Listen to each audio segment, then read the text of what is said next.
living each day in the moment God has gifted us, living, loving, and learning together as a family, growing in our faith and relationships, making a life filled with memories.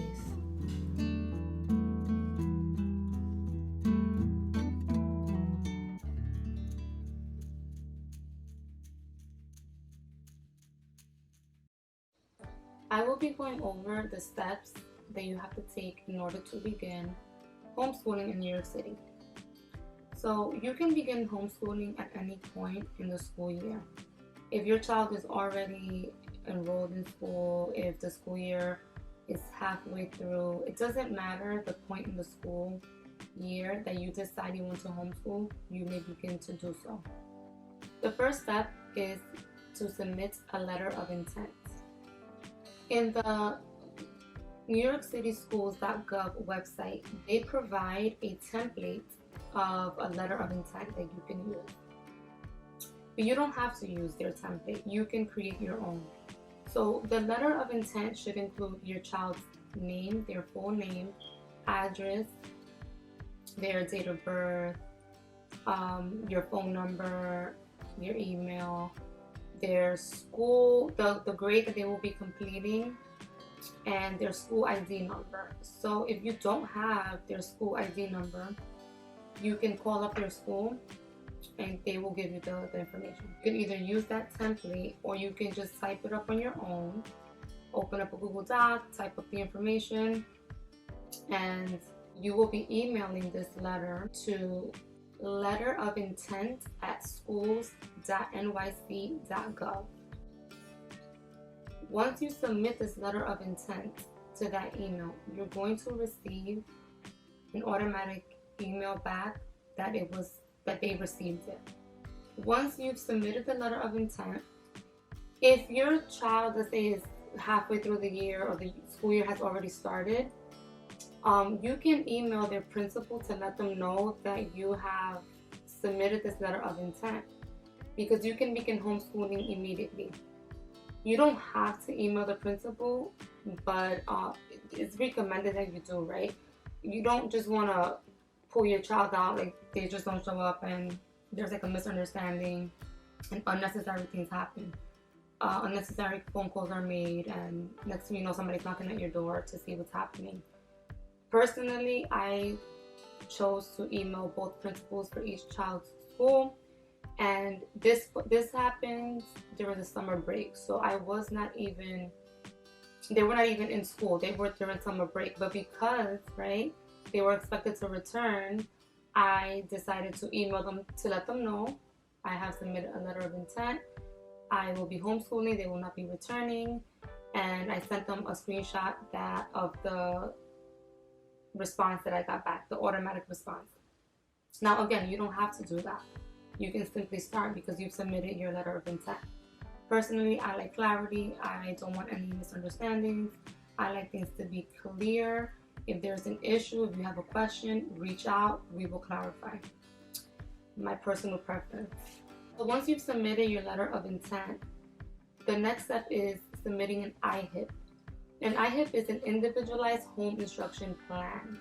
Now, again, just like the letter of intent, the schools.nyc.gov website has a template that you can use for the IHIP.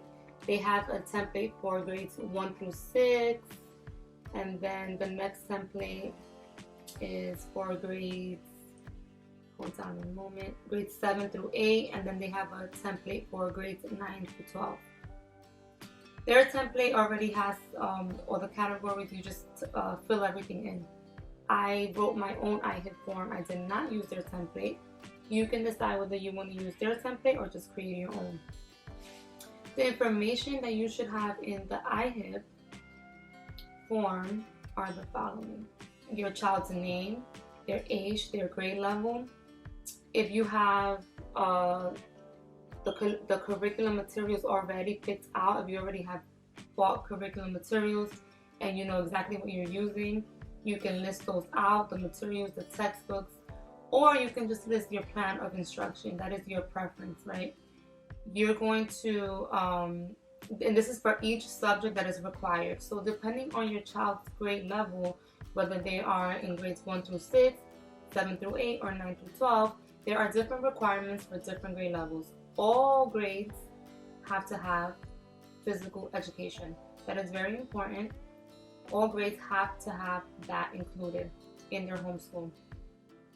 So if you're using an online program that does the teaching online, and it does not have physical education, then you should be providing that somehow. There's many ways that you can provide physical education, right? There's many things that can fall in that category.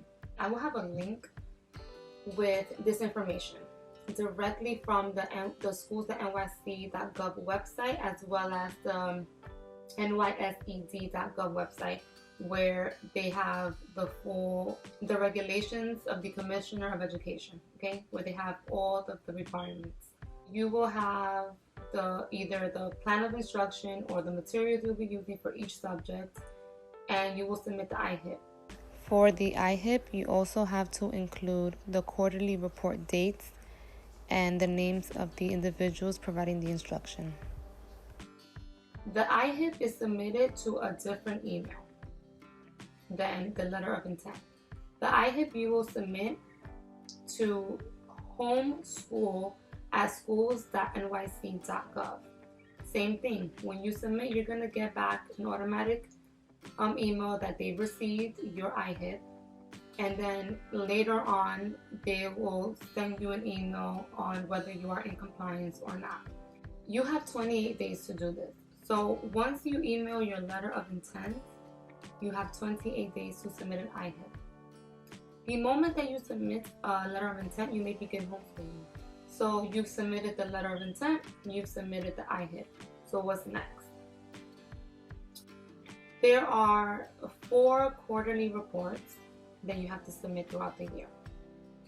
When you go to the website, the schools.nyc.gov website, you're going to see that they have suggested dates.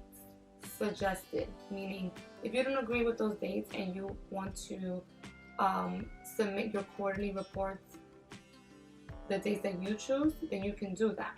They have to be spaced evenly. The dates have to be spaced evenly. So I just kept the same quarterly reports. You're going to notice, let me backtrack a little bit. You're going to notice when you complete your IHIP that there's a section in the bottom where it tells you, it has a section for you to type in when you're going to submit the first, second, third, and fourth quarterly report.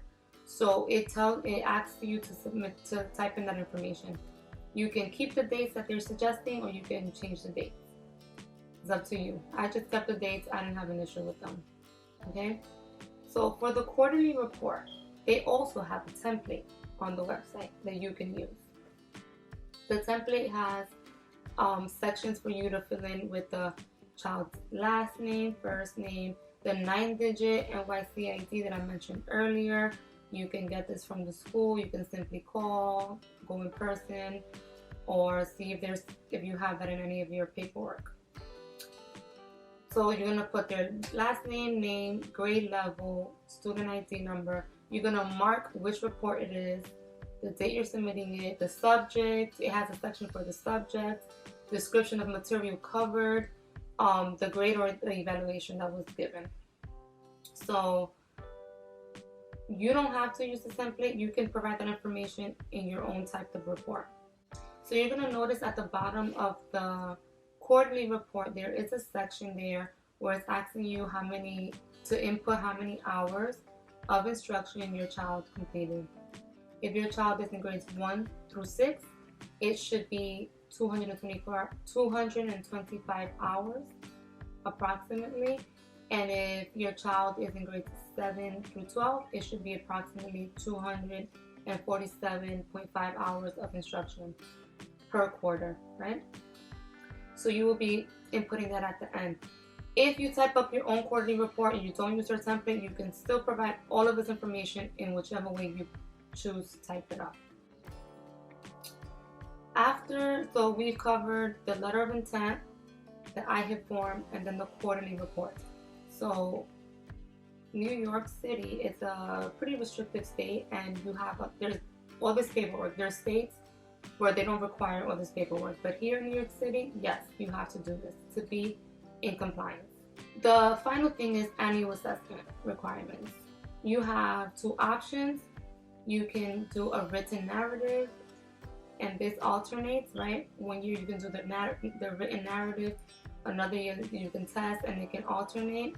I'm going to link the regulations for this portion so that you can read it through. It is very detailed. I'm just going to briefly say that you have an option between the written narrative and the testing, achievement test. There are specific tests that are approved that you can use, and there's ways in which you can go about those tests. On the nysed.gov website, they have the regulations there. I'm going to link that so you can look through on how your child can test, who can test them, when they can test, and all the specifics with that. I hear my kids coming back, so I'm going to end the video, and I hope that this video was helpful with at least how to get started with the paperwork. It's gonna take time to get used to it. At first, I just thought like, okay, this is a lot to do, but it's definitely doable. And if you have any questions, you can set them up. If this was helpful, let me know, and have a good day.